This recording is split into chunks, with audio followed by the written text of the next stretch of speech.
Bonjour les lions, j'espère que vous allez bien. On va découvrir ensemble vos énergies pour le mois de décembre. Gardez bien à l'esprit que ce sont des énergies générales, c'est comme une sorte de météo et vous seul décidez de ce que vous en faites. Donc prenez uniquement ce qui résonne pour vous dans ce tirage et le reste vous laissez. Je vous invite également à consulter les vidéos de votre ascendant et des autres signes de votre thème astral pour compléter ces informations. Ici, l'énergie générale qui va vous accompagner pendant tout ce mois, celle avec laquelle vous entrez dans le mois, la force qui vous soutient, le challenge à relever. 3 conseils de l'univers, ce que l'univers vous invite à continuer, à lâcher, à entreprendre de nouveau votre énergie en sortie de mois et un message conseil pour finir.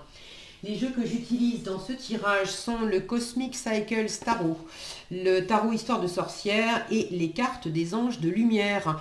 Vous retrouvez sous chaque vidéo en description tous les tarots et oracles qui sont régulièrement utilisés sur cette chaîne, ainsi que le lien pour les guidances personnalisées. Alors, on est parti. C'est la justice qui vous accompagne pendant ce mois de décembre. Une énergie d'équilibre, de recherche d'alignement, de discernement, de prise de responsabilité, peut-être une décision à prendre, peut-être que pour certains vous attendez aussi une décision. Est-ce que vous êtes en procès? Est-ce que vous attendez je vais y arriver, la réponse, ça y est, la réponse d'une administration ou d'une forme d'autorité en fait.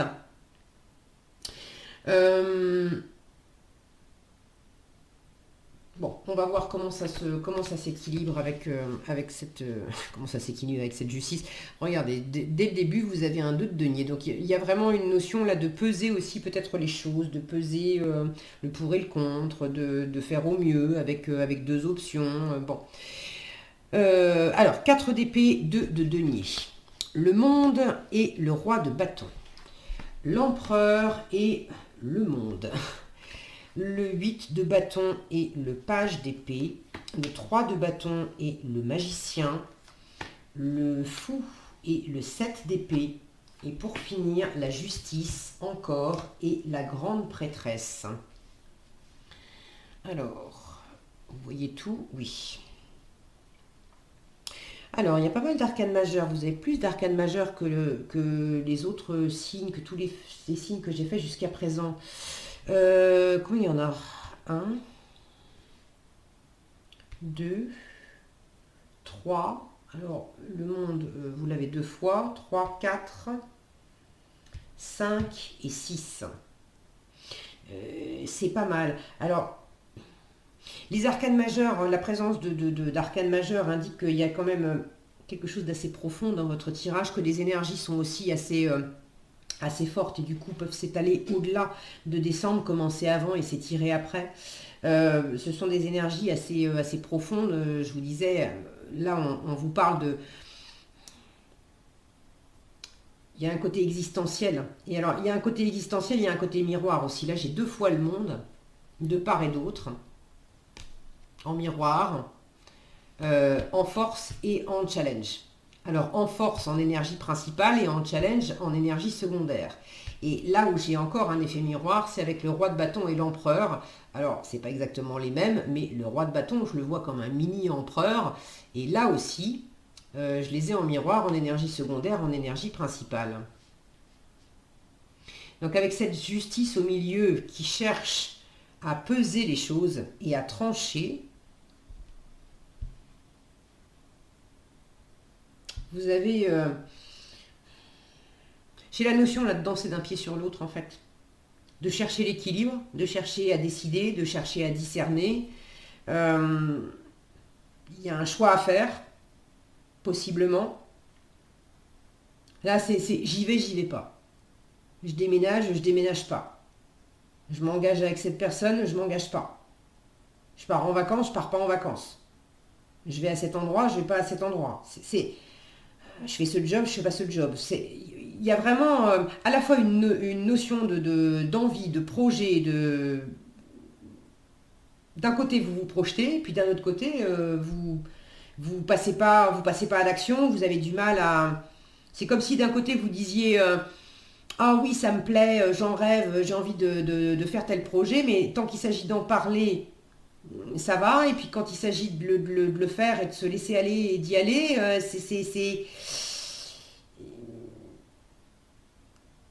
vous avez du mal à vous préparer, vous avez du mal à passer à l'action, vous avez du mal à vous lancer,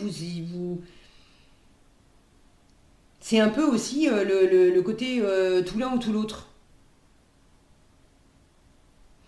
Bon, alors, vous démarrez le mois avec un 4 d'épée et un 2 de denier. Le 4 d'épée, c'est du repos. Le repos du mental, le repos, vous vous laissez porter. Là, il y a une forme d'équilibre. Vous prenez les choses un jour après l'autre et vous vous laissez porter. Là, on a cet homme qui est dans un tramway, un bus, un métro, on ne sait pas trop, un train peut-être. Mais il y a l'idée d'être transporté, justement. Ça avance et pendant ce temps-là, ben, je dors, j'en profite pour me reposer. Donc vous entrez dans le mois avec cette notion d'équilibre déjà, de jongler peut-être avec deux options, deux possibilités, de peut-être jongler avec plus que deux options, c'est-à-dire de jongler aussi avec tout ce que vous avez à faire. Le boulot, la vie de famille, les projets que vous faites, les vacances à organiser. Parce que le mois de décembre, c'est aussi le mois des fêtes de fin d'année. Et avec les fêtes de fin d'année, on se pose la question de... Là, j'ai une notion de voyage. Alors, de transport ici, de préparer un voyage là, avec cette map monde. Là, on a un jeune homme qui vient d'accoster avec sa barque et qui part en excursion. Là, j'ai une jeune femme qui va prendre un avion et qui est à la bourre. Là, il y en a une qui est sur la plage. Bon, cette notion de partir, d'être en vacances, de bouger, là, j'ai même les montagnes russes ici. Au mois de décembre, on se pose la question, est-ce que chez qui on va, est-ce qu'on reçoit la famille à la maison, est-ce que c'est nous qui, est-ce que c'est moi qui bouge pour aller chez les parents, chez les frères, chez les sœurs, ou alors est-ce que c'est ça qui vous préoccupe, vraiment juste pour les vacances, pour certaines oui, pour d'autres c'est indépendant des fêtes de Noël et c'est la préparation des prochaines vacances, c'est la préparation d'un déménagement, c'est le fait de faire des projets de vie de famille qui font qu'on change de lieu de vie, où on va, où on change de job. Enfin, il y a une forme de changement. Je vous les montre de part et d'autre. Alors, là, le monde et l'empereur. Alors regardez ce monde, il est représenté ici par la ville, par des buildings et par des familles qui sont en train de regarder, alors regarder les choses de haut, mais on est quand même en ville, on est enfermé, on est dans des tours, et puis on a ce roi de bâton à côté qui fait des projets d'ailleurs. Alors en force, on vous dit, si ça pourrait être bien que tu sortes de ta tour. Le monde, c'est une fin de cycle. Alors une fin de cycle, une jolie fin de cycle. Le monde, c'est quand même l'apothéose, le fait d'avoir réussi quelque chose, d'avoir pris pleinement sa place dans son propre monde. C'est l'aboutissement, c'est l'épanouissement aussi. Donc en force, on vous dit, prépare tes projets. Le roi de bâton, c'est un bâtisseur. Qu'est-ce que tu veux mettre en place pour t'épanouir? Maintenant que tu as bouclé quelque chose, c'est quoi le prochain chapitre? C'est quoi ton prochain projet? Tes prochaines vacances, ton prochain boulot, qu'est-ce que tu as envie d'explorer symboliquement? Qu'est-ce qui t'éclate? Prends les rênes aussi de ce projet de ta vie. Roi de bâton, c'est quand même votre énergie. On est dans les bâtons, on est dans le feu, dans la détermination. Et puis alors en challenge et en miroir, vous avez cet empereur et à nouveau ce monde. Mais alors là, le monde, autant on avait une représentation ici avec des buildings et la ville, autant là, on est à la plage.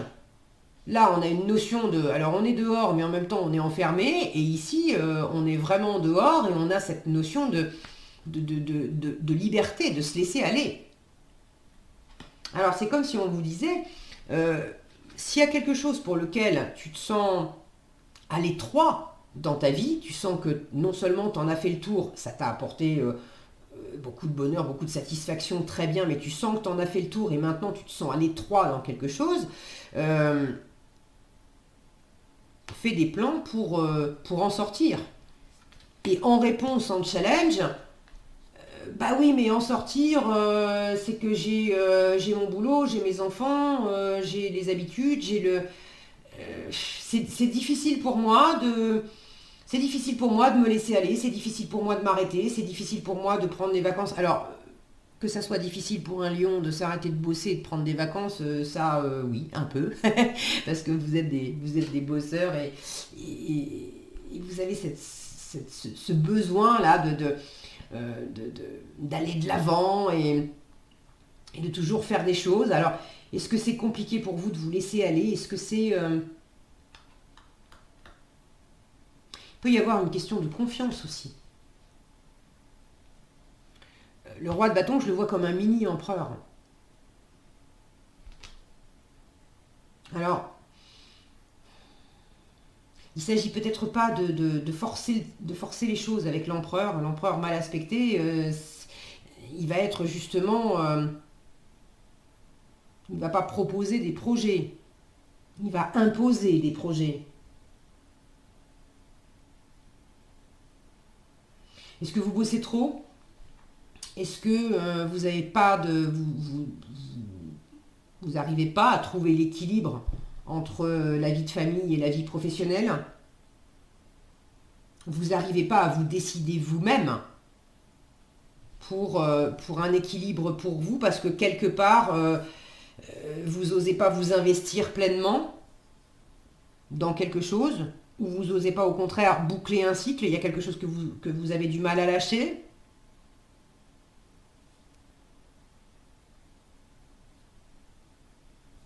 Est-ce que vous avez un peu de mal aussi à vous sentir confiant?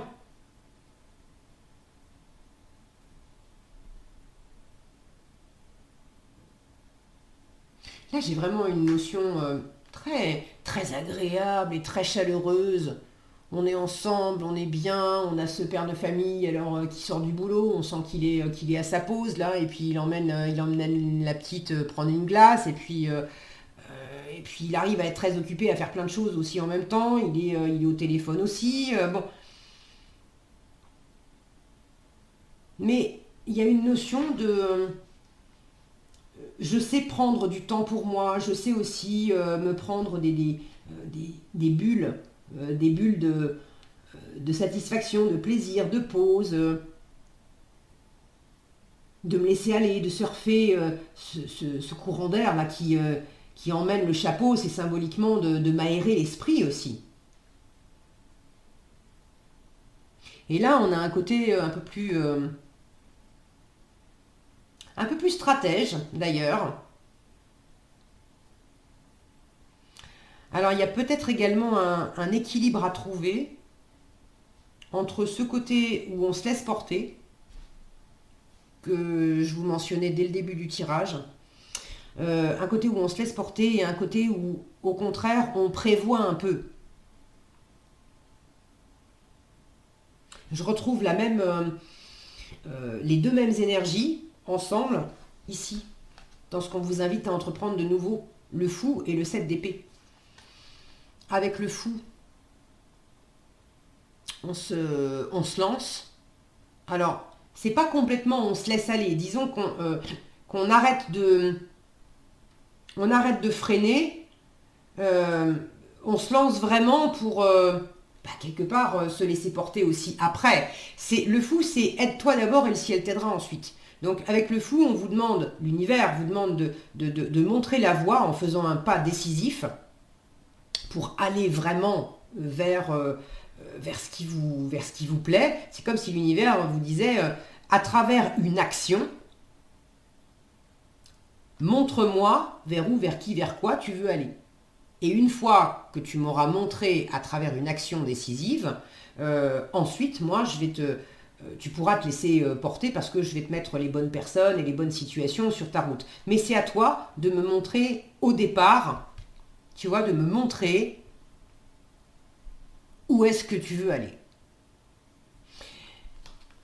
Et avec le 7 d'épée, j'ai justement cette stratégie. Le fait d'avoir, de préparer les choses. On peut avoir peur de se tromper avec le 7 d'épée. Là, on vous dit, mais même si tu as peur de te tromper, prépare ce que tu peux préparer, fais les choses un peu dans ton coin, mais lance-toi aussi. Sors de l'ombre et lance-toi. N'aie pas peur de prendre quelque part un peu un risque. Parce qu'il y a quelque chose qui en vaut la peine. Là, elle est en train de courir pour attraper son avion. L'idée, c'est quand même de partir en vacances. Ça va être cool. Maintenant, on a le panneau attention sol glissant. À courir, il y a le risque de rater l'avion. Il ne faudrait pas rater l'avion. Ça serait bête. Et puis, il y a aussi le risque de glisser si elle court trop vite. Il y a un équilibre à trouver entre les deux. Il faut courir pour être sûr de choper l'avion. Et en même temps, il faut quand même faire attention pour pas glisser. Mais on vous invite à bien calculer quelque part ce bénéfice-risque et à y aller.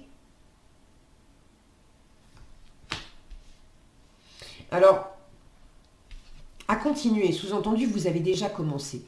Vous avez déjà commencé à mettre du mouvement, à mettre de la communication, à être assez décidé pour quelque chose. 8 de bâton et page d'épée.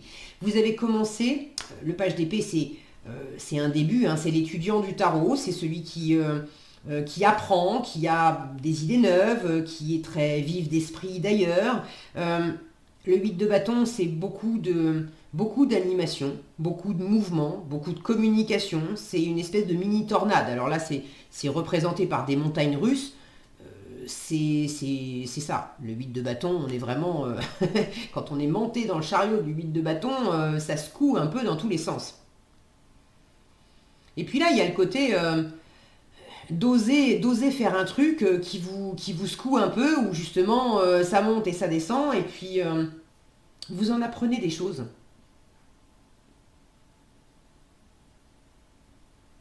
À travers des hauts et des bas, à travers un mélange de... C'est un mélange de plaisir et de peur. Il y a de l'adrénaline, il y a le plaisir d'être ensemble, et puis en même temps, il a vraiment pas l'air rassuré. Le page d'épée, c'est une énergie qui a beaucoup de curiosité, qui apprend, et en même temps, c'est une énergie qui peut être méfiante. Alors, dans quelle mesure vous avez commencé à découvrir des choses, à la fois en ayant cette curiosité et aussi en ayant cette méfiance. Ce côté, j'y vais, j'ai un risque à prendre et en même temps, j'ai pas envie de me tromper, je fais attention, je pose suffisamment de stratégie et de préparation dans mon coin pour, quand je me lance, pour pas faire n'importe quoi. Je prends le risque de faire les montagnes russes, mais enfin bon, je me cramponne bien et j'ai bien attaché ma ceinture et les sécurités qui vont avec. Donc ça, on vous invite à continuer. On vous invite à continuer le mouvement, on vous invite à continuer la communication, on vous invite à continuer le côté d'avoir des sensations, de rechercher des sensations.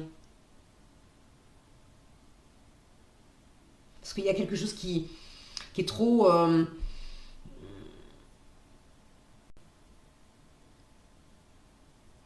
quelque part qui est un peu trop épais, où on se laisse porter, il y a besoin de...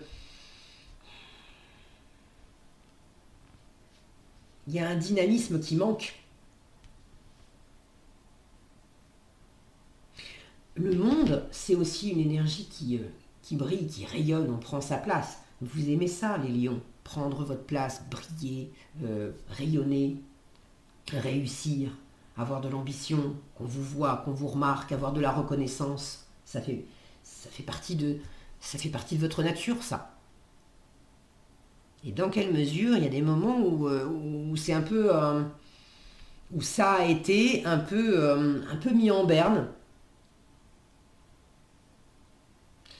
à lâcher. Là, je peux avoir un manque de confiance avec le magicien. Vous n'osez pas initier quelque chose. 3 de bâton et magicien. Le 3 de bâton, c'est la patience, c'est le fait de préparer un voyage, de préparer, alors j'ai cette notion-là, voilà, de voyage, d'ailleurs, de partir, de prendre des vacances ou de déménager, je sais pas, mais de changer d'air, de changer de cadre.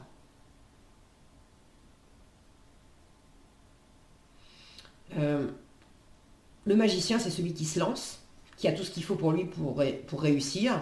Or, là, si je les prends moins bien aspectés dans ce qu'il faut lâcher, vous vous lancez pas.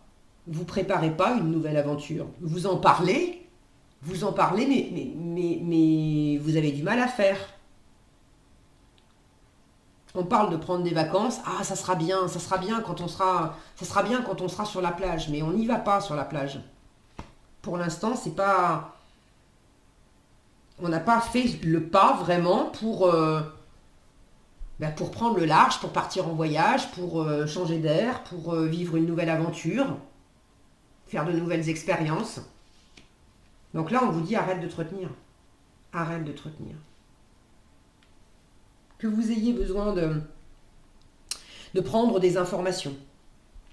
Le page d'épée, je vous disais, c'est celui qui apprend, c'est aussi celui qui va pêcher l'info. Donc que vous ayez envie de partir en vacances, si je continue avec cet exemple-là, que vous ayez envie de partir en vacances ou de déménager et que vous ayez besoin justement de prendre le temps de surfer sur Internet pour chercher les infos, les meilleurs prix des billets d'avion, les meilleurs prix des locations de vacances, des gîtes, etc.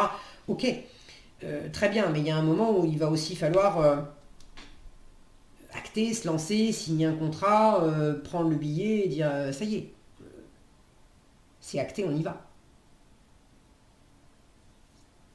Donc, arrêtez de vous retenir. Là, on va vers de la nouveauté aussi. C'est pas que partir en voyage.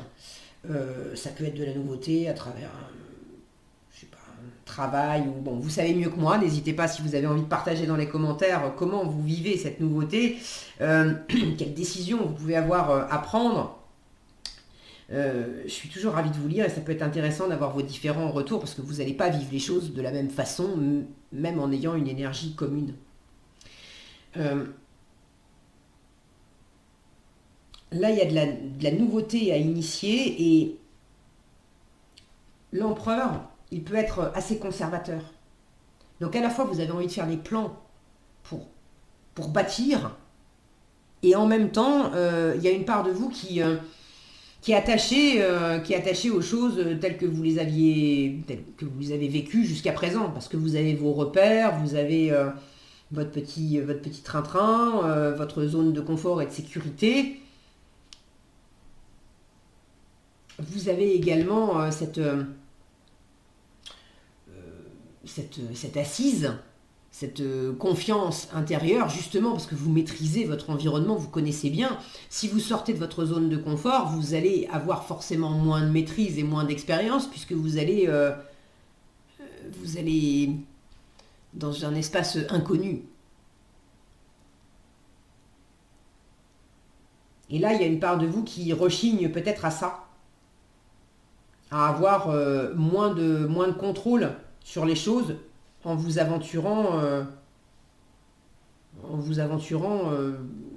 dans de la nouveauté.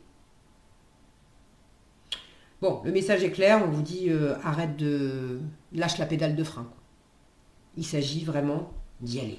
Lance-toi. Lance-toi. Le fou et le 7 d'épée.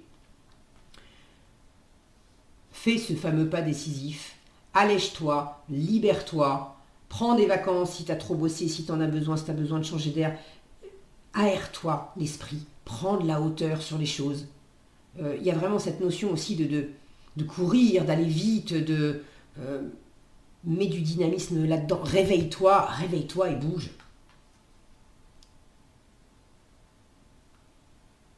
Et le 7 d'épée, je vous disais, il y a une forme de préparation. Alors prépare, oui, mais pose les actes qui vont avec.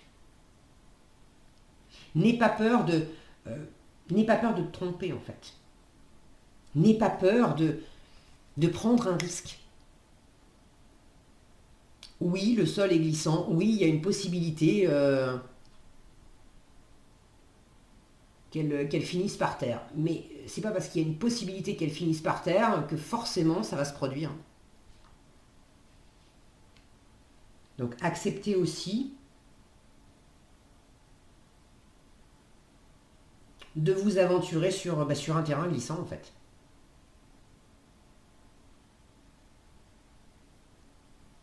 Et c'est pas glissant parce que c'est mauvais. C'est glissant parce que ça vous sort de votre zone de confort et de contrôle. Alors en résultat, avec la justice et la grande prêtresse, on retrouve cette notion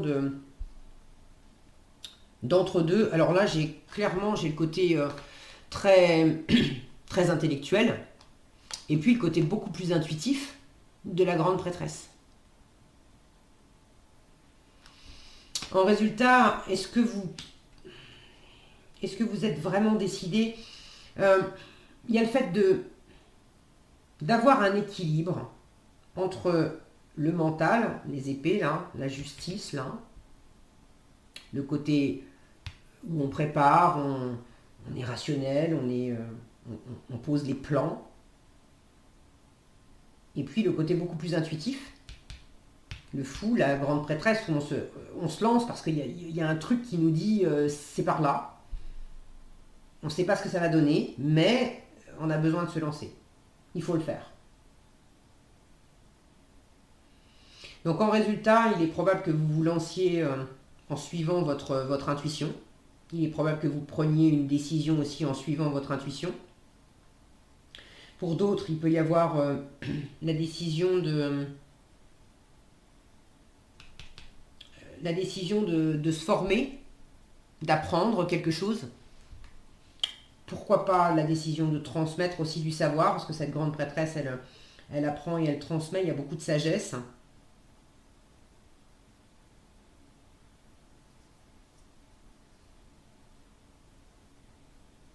J'ai pas des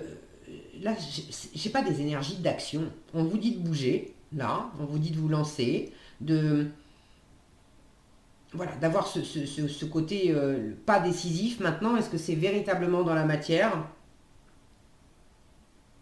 La grande prêtresse, elle bouge pas. Elle écoute, elle observe, elle apprend, c'est une carte de secret, elle cherche les informations, elle cherche la vérité, elle a également tout un savoir et elle ne va pas dévoiler toutes ses cartes. Il y a un côté chez la grande prêtresse où elle va, comme dans ces contes et légendes, où il y a un gardien de la porte qui va vous poser une énigme, au héros de l'histoire, et tant que le héros de l'histoire n'a pas répondu, n'a pas donné la bonne réponse à la question bizarre du gardien de la porte, et ben la porte ne va pas s'ouvrir, et on ne saura pas ce qu'il y a derrière. Donc là, il y a quelque chose de cet ordre-là.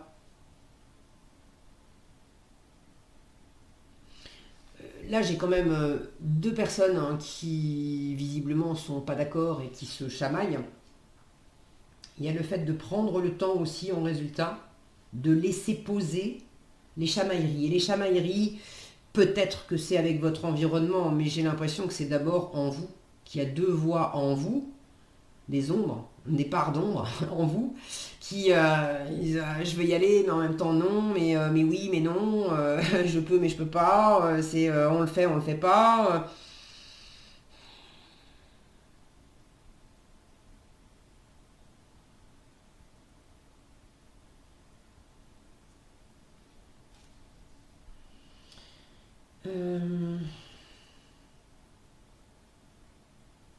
J'ai encore cette notion d'équilibre avec la justice. Là, j'ai la grande prêtresse, carte numéro 2, la justice, un 11, 1 et 1, 2. Alors, dans le Rider-Waite, dans le tarot Rider-Waite, la justice porte le numéro 11, alors que dans le tarot sur le modèle tarot de Marseille, la justice, c'est le numéro 8. Ce tarot-là est plus sur le mode numéroté, sur le mode Marseille, donc je suis en train de bugger là. C'est dans ce sens-là ou c'est dans l'autre? Je suis en train de bugger. Attendez, non. C'est dans le Rider-Waite qu'on a la justice en 8 et dans le Marseille qu'on a la justice en 11. Je crois.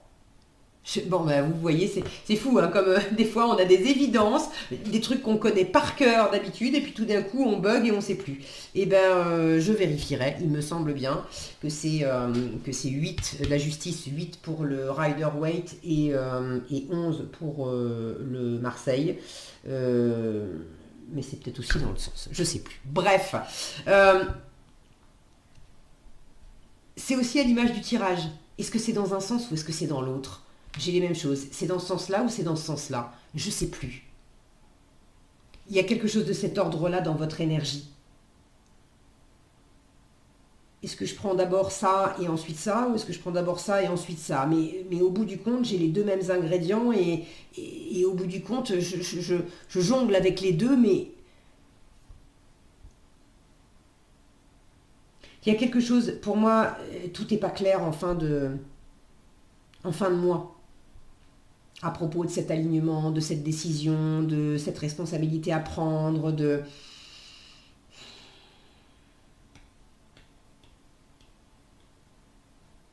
Il y a quelque chose qui demande encore à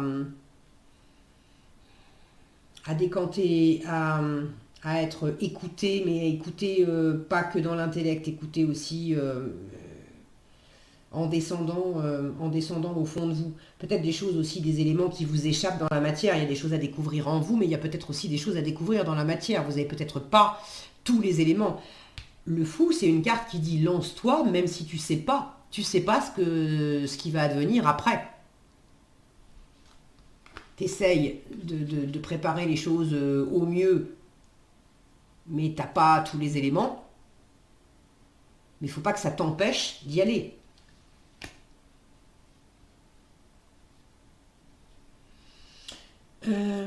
Est-ce que j'ai fait le tour?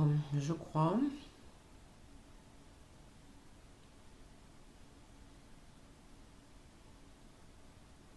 J'ai toute une ligne ici où j'ai une sensation de ne pas être assuré. Parce que c'est ce petit page d'épée, ce magicien, alors là on a des débutants, le 7 d'épée qui agit sur la pointe des pieds parce qu'il ne veut pas se faire repérer et tout ça.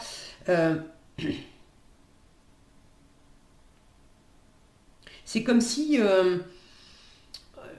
en sous-marin, on va dire, il y avait une part de vous qui voulait, qui n'était pas très rassurée parce que parce que vous êtes au bord d'initier quelque chose, là, de construire quelque chose où c'est nouveau pour vous. Du coup, il y a une forme d'inexpérience, de pas se sentir très à l'aise et d'avoir, voilà, je parlais de maîtrise tout à l'heure. Et c'est comme si c'était en sous-marin, ça existe, mais vous voulez pas trop le montrer aux autres et peut-être même à vous-même. Bon, je vais arrêter là. Alors, en conseil, on vous parle d'imagination. On vous dit, les pensées sont les maillons de la vie. Tout commence par elles. Si tu enrichis tes pensées grâce à l'étincelle de la créativité, tu verras apparaître l'imagination. Tout château naît d'abord dans ta tête. Ce n'est qu'ensuite que les architectes et les entrepreneurs créent une équivalence matérielle correspondant à cette image mentale. On retrouve cette notion de faire des projets, de rêver, de regarder au loin. Les anges s'attendent à ce que tu élargisses ton horizon grâce à la puissance de ton imagination créative et que tu peignes mentalement ta vie telle que tu la souhaites. En effet, chaque fois que tu as une vision, Les anges reconnaissent la clarté de ce que tu veux et t'ouvrent grand les portes pour t'apporter leur aide. Encore faut-il voir clair, et cette vision plus claire, pour l'instant, c'est pas encore tout bien aligné. Tes anges te donnent le conseil suivant. Réfléchis exactement à ce que tu voudrais obtenir. Assure-toi que tu poursuis véritablement des desseins purs, puis visualise tes rêves et mets le processus créatif en marche. L'affirmation qui vous est mets le processus créatif en marche, c'est ce magicien. Alors lance-toi avec le fou, mais le magicien, il est vraiment dans la matière, il crée sa vie. Et là, on prépare avec le 3 de bâton. Donc dans quelle mesure vous êtes... ça manque de préparatif. Et en force, on vous dit, plus tu vas poser aussi les projets, plus ça va maturer. Il y a un moment où tu vas pouvoir amorcer au moins le premier pas. Et le premier pas, c'est aussi d'amorcer le premier pas dans la matière pour après pouvoir te laisser porter aussi par les anges et par l'univers. Donc l'affirmation qui vous est proposée, c'est « Je visualise les résultats positifs qui servent le plus grand bien de l'univers ». Voilà ce que j'avais pour vous, les lions. J'espère que cette vidéo vous sera utile. Si elle vous a plu, je vous invite à la liker, la partager, la commenter. Et pour être averti quand je publie de nouvelles vidéos, il suffit de vous abonner et d'activer la cloche des notifications. Prenez bien soin de vous, passez un agréable mois de décembre. J'en profite pour vous souhaiter d'excellentes fêtes. Et je vous donne rendez-vous dans un prochain tirage. À bientôt!